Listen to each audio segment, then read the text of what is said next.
Hi, it's Craig and Richard here, and welcome to the Week 4 feedback video. It's good to be here with you on the final session of this course, and of course, coming up to the festive season, holiday season. Could be hot, could be cold, depending on which part of the world you're living in. But an interesting and sometimes challenging time of the year, Richard. Definitely challenging, Craig. Trying to meet those deadlines at work or being with family, it's not always easy. Yeah, a little bit of mindful eating if you are having a big festive lunch or dinner can be very helpful. Just to notice when those stretch receptors in the stomach really start to reach some pain point is just a good time to just step away from the table. Yeah, that's right. And even just using this as an opportunity to really connect with family and friends and to really listen perhaps when we're communicating with them. Yes, and if connecting is difficult, then practicing patience and compassion. Tolerance, yes, to others, to ourselves can be very helpful as just well. All the things that we've done in this course. Yes, that's right. So go back to the whole course again, just to prepare yourself for the holidays. That's right. Yeah. So lots of interesting, and these are in some ways, deep topics that almost take a lifetime to go into.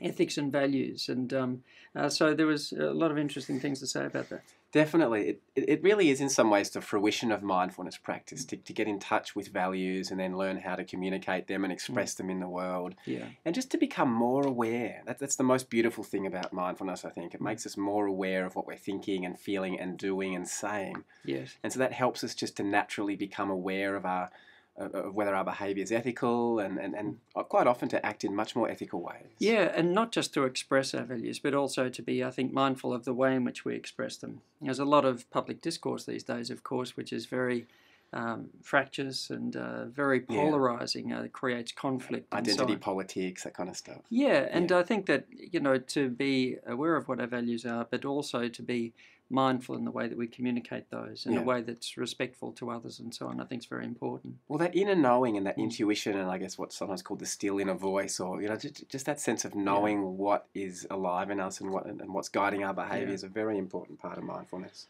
Not easy though, confusing sometimes. Yeah, and things like getting a living, earning a living, and how does that impact on our values when sometimes the things we've got to do are sort of a conflict. And I guess everything that we do will declare a value for something. And like surviving, earning an income, and so on, we might value at what point, if we do feel like we're compromising something important to us, at what point do we say, no, wait a sec.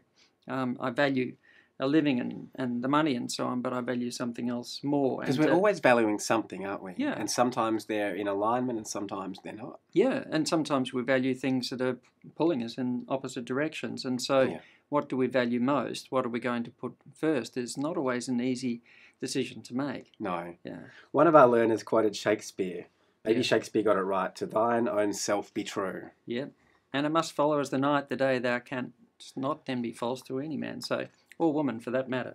But yes, he said many sage things did Shakespeare. Could have been a bit of a mindfulness practitioner, we think. I reckon.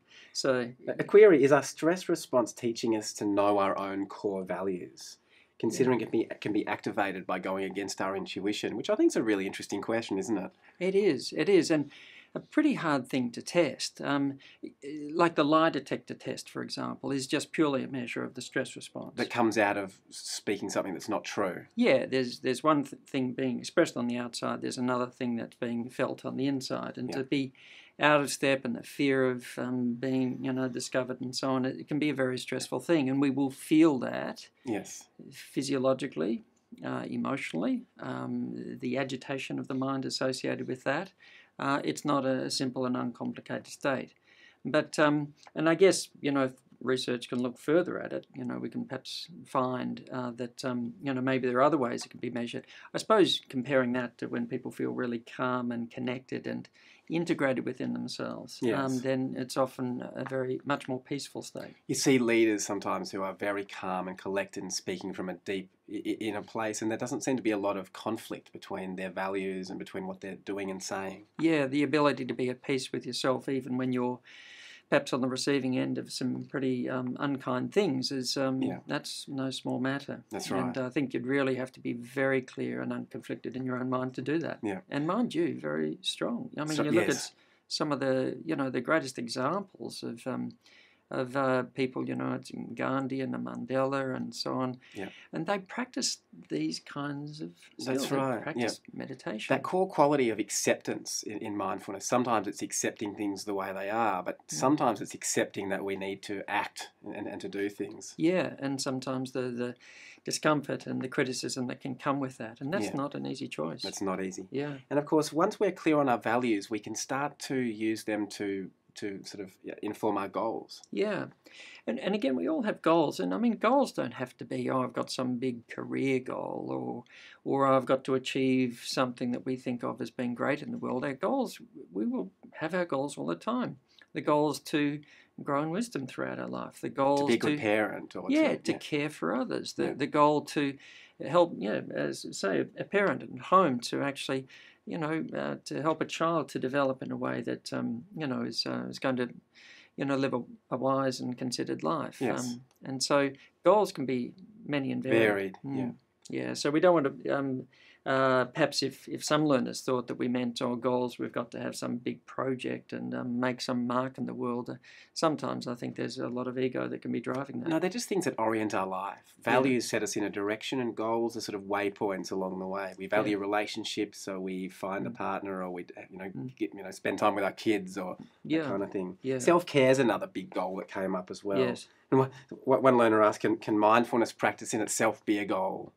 Which I guess it can in a way, couldn't it? Like maybe a goal for this course is to establish a regular meditation practice. But ultimately, I think the goal is to become more mindful day to day or in every moment. And so really the meditation practice itself is a sort of a vehicle or a tool to facilitate that. And just to remember that paradox too, although we might have a goal as to why we've taken up mindfulness to help us to manage stress better or to be less reactive at home or something else, the goal might be there, but paradoxically, the practice of mindfulness, we drop our preoccupation about the goal and to be present in the moment. So we have to let go of the goal to be in the present, to be actually practicing mindfulness to get to where we want to be. Which is that interesting paradox, isn't it? Yeah. A student can be anxious about performing well in exams. Yes. And so anxious about the goal, they can't focus on the process of study and exams. Let go of the preoccupation about the goal, can focus better, cope better, and of course the goal gets reached, but in a whole different way. Yeah. And decision making, Craig. Yeah. Stopping before we start. Yes. Being present with ourselves when we make decisions. And some learners noted that really good insights and decisions come from doing that. Yeah. From either approaching a situation mindfully, or sometimes there's that situation where you just stop, you just go and relax and do something else and stop thinking about the situation. And that's often when those insights and sort of start to arise naturally in the mind. I think we often clog our short-term memory with just stuff, default mode thinking, and when we actually just allow that to settle, whether it's going for a walk in nature or going and doing some meditation, we clear the cache, so to speak, so that new information can come up from the hard drive. Yeah, some people are concerned that if they stop, they're not going to start. And don't worry, you will start, but start from a different place. Yes. Yeah. It's like firing an arrow. You have to pull the arrow back to a point of stillness and poise, take your aim, and then you let it go. Yeah. And it's like that coming back to that sort of centering. Yeah. And then let it go. Yeah. Yeah. So, and how much meditation? I'm not sure that we really, know. To make good decisions. Yeah, but look, it's... Some. We've given perhaps some guidance on that, but the more we practice, the easier it'll be. Yes. But a number of learners were commenting on Uni-tasking, how much that helped to make better decisions. Oh, how can you know your values and be checking in with your goals if you're trying to multitask? You're just distracted. The mental load and everything else, the agitation and the lack of awareness and the going on to the next thing before we've even done this thing. Yeah. We're going to be very much out of touch with that. Yeah, the choiceless awareness practice. Yes. Some learners found really relaxing. It's nice sometimes just to sit and do nothing and just be present. Yeah. Yeah, and some found it quite challenging, of course, because when we let go of the anchor, the mind can sometimes get very busy. And, of course, that's why quite often it's a good idea to start practicing things like choiceless awareness meditation after we've established some basic sort of mindfulness. Yes. That's developed, Yeah, well, it's easier once... If there's not a particular resting point for the attention, the breath and so on, and letting go of the other things, it can the mind can fly off more easily. Yeah, so we might need to train that focused awareness, that sort of that concentration first, and then start practicing the open monitoring meditation that's more often associated with mindfulness. Yes, and the kind of stillness that comes about through that is a stillness of, in a sense, just coming back to the simple observing, the simple noticing, the simple witnessing, which is kind of still, but the movements in the mind, the coming and going of thoughts and feelings and emotions, and a number of our learners have noted that they become aware of the transience of these experiences, the transience of these mental and emotional and physical states. Well, some people say that, some traditions say that stillness is our natural state, and we get in the way of that with all the default mode thinking. You know, the metaphor that's often used of the sky. You know, that clear blue sky is the nature of our mind, and then all the cloud, all the thoughts and emotions and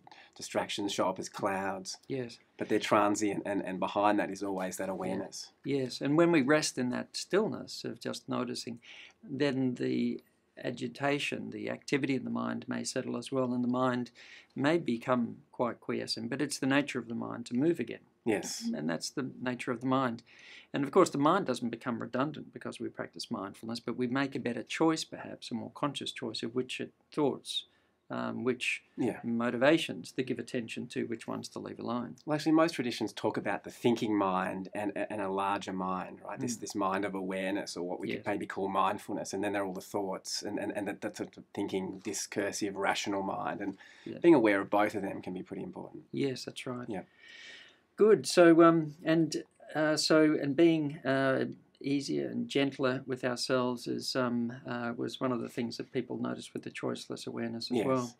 So perhaps just a few final things, just by way of summing up, and a few closing comments. Yeah. So there are, of course, a number of apps we can give some links to that might be useful resources after we finish, because it's not like the end of this course, tick mindfulness. It's like this course is hopefully very much the beginning of something, we would hope. Or another step in that that path. So we'll provide some links for that as well.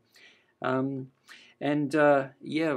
be providing some more interesting things in the future, but we want everybody to know that there's going to be another run of Mindfulness for Wellbeing and Peak Performance in February. On the 5th of Feb. And this course, Maintaining a Mindful Life, runs again on the 19th of March. Yeah, so by all means do it again, but also recommend it to anybody who you feel might be interested as well. Yeah, please do. If there's somebody that you think might benefit from this, you might just tell them about it, or you can even rate the course on one of the rating sites. We'll put some links down here, so you might just tell other people about them. Yeah.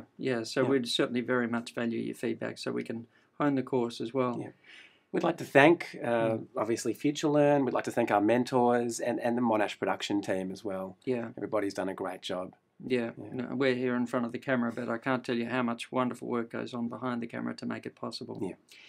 Now, some things finish with a bang, some things finish in silence. And we thought we might finish this course, and perhaps this last course for this year, perhaps with just a couple of minutes of meditation. I think it's a good idea, you know. Sometimes even at the end of a 4-week course, some people maybe haven't managed to establish a practice, and might be the temptation just to finish this video and rush on with the next activity. But instead, what we could do is actually do a little bit of mindfulness meditation right now. Right now. Yeah. So we'll just guide you through a couple of minutes, 2 minutes of practice, and we'll just let the picture turn down, and we'll just guide you through that, and then get on with the rest of your mindful life. Yeah, beautiful.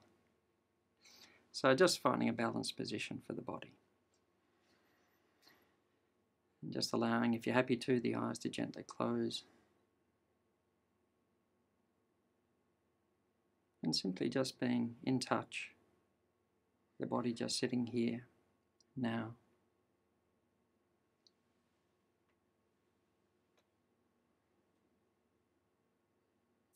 And just aware of the sensations taking place within the body.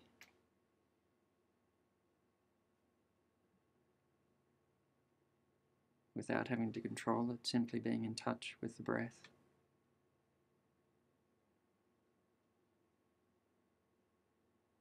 Just letting the body breathe as it wants to.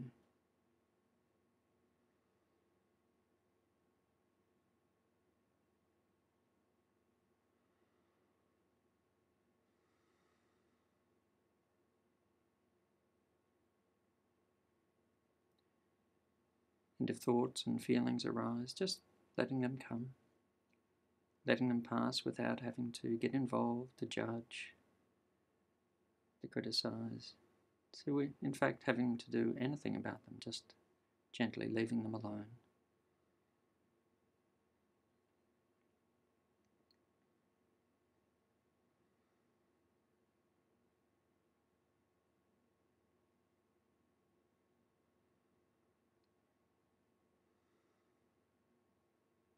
And aware of the sounds.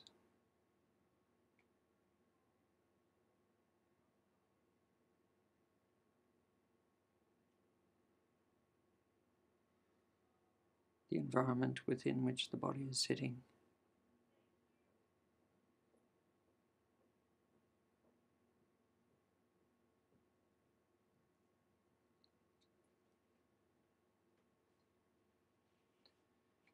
Good. And whenever you're ready, allowing the eyes to gently open and to just gently move into your day.